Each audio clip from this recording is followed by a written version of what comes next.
On a typical diagnostic workstation, you have, of course, diagnostic displays, but also often a non-diagnostic display. And when you're not looking at this one, sometimes you wish this could be dimmer.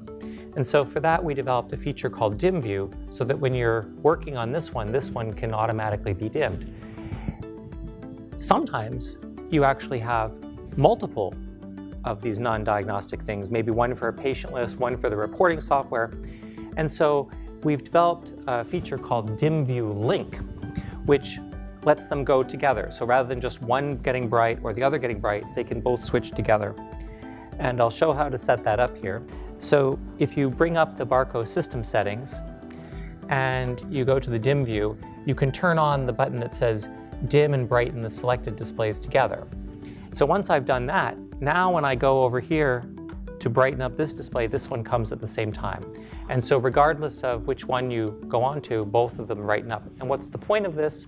Well, if you have your reporting software, often you actually need to see things out of the patient list application to fill in your report. So it's nice that it brightens up at the same time rather than having to be a separate moving the mouse over there. So with this, you really get full control over your reading environment. If you would like more tips on how to improve your way of working, please check out our other workflow videos.